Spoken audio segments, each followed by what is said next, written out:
आइए मित्रों, आज हम बात करेंगे मध्य प्रदेश के मुरैना जिले के करीब 64 योगिनी शिव मंदिर के बारे में, जिसकी आकृति हूबहू हमारे वर्तमान के संसद भवन से मिलती जुलती है।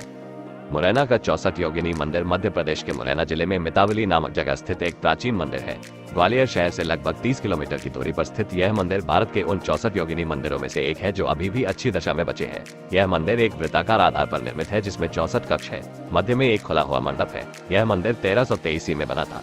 ऐसा माना जाता है कि भारत का संसद भवन, जो 1920 में बना, इसी शैली पर निर्मित है। कई रिपोर्ट्स में इस बात का जिक्र है कि इसे सहयोग कहें या सच कहें, ब्रिटिश आर्किटेक्ट एडविन लुटियंस ने इस 64 योगिनी मंदिर को आधार मानकर ही संसद भवन का निर्माण कराया था। हालांकि कभी इस बारे में कोई आधिकारिक पुष्टि नहीं की गई है, लेकिन यह मंदिर अंदर और बाहर दोनों से संसद से मिलता जुलता है। योगिनी मंदिर आमतौर पर गोलाकार बाड़े होते हैं और वे अधिकांश भारतीय मंदिरों के विपरीत हाइपैटरल आकाश के लिए खुले होते हैं। ऐसा इसलिए है क्योंकि उन्हें योगिनियों के साथ संवाद के लिए डिजाइन किया गया था, जिन्हें उड़ान भरने में सक्षम माना जाता था। वृत्ताकार दीवार के अंदर आले हैं, जिनमें अक्सर 64 महिला आकृतियों योगिनियों की मूर्तियां होती हैं। उनके शरीर को सुंदर बताया गया है, लेकिन उनके सिर अक्सर जानवरों के होते हैं।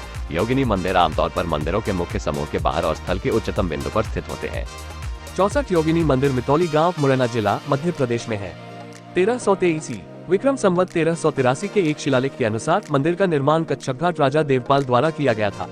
ऐसा कहा जाता है कि मंदिर सूर्य के पारगमन के आधार पर ज्योतिष और गणित में शिक्षा प्रदान करने का स्थान था।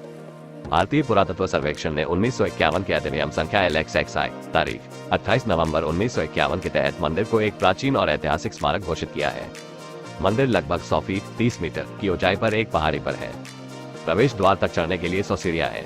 यह 170 फीट 52 मीटर की त्रिज्या के साथ गोलाकार है, जबकि इसके अंदर 65 छोटे कक्ष हैं, जिनमें से प्रत्येक में एक मंडप है जो खुला है और भित्ति स्तंभों और स्तंभों का एक प्रावरणी है। मंदिरों की अनगूठी की छत सपाट है, जैसा कि शिव के केंद्रीय मंदिर की है। गोलाकार प्रांगण हाइपैटरल है, जो आकाश के लिए खुला है। इसके प्रवेश द्वार के रूप में एक खुला बरामदा है। कहा जाता है कि भारत का संसद भवन इसी मंदिर पर आधारित है। बाहरी दीवार की बाहरी सतह अन्य योगिनी मंदिरों के विपरीत, जो बाहर काफी समतल है, युवतियों से घिरे जोड़ों की मूर्तियों से सजाया गया था, जो अब ज्यादातर खो गए हैं या बुरी तरह क्षतिग्रस्त हो गए हैं। परिधि की दीवार के अंदर के चारों ओर के प्रत्येक कक्ष में अब शिव की एक छवि है। हालांकि मूल रूप से इनमें 64 योगिनी चित्र और शायद महान देवी की एक छवि थी, इसलिए मंदिर को 64 योगिनी मंदिर के रूप में जाना जाता है। 64 हिंदी में 64 के लिए है। ऐसा कहा जाता है कि 64 योगिनी मंदिर खजुराहो की तरह 64 कक्षों और केंद्रीय मंदिर की छतों में मीनारे या शिखर थे, लेकिन बाद के संशोधनों के दौरान इन्हें हटा दिया गया था। केंद्रीय मंदिर की छत के स्लैब छिद्रित है ताकि बारिश के पानी को पाइप के माध्यम से एक बड़े भूमिगत टैंक में प्रवाहित किया जा सके। मंदिर भूकंपीय क्षेत्र 3 क्षेत्र में है और बिना किसी गंभीर क्षति के कई भूकंपों से बच गया है।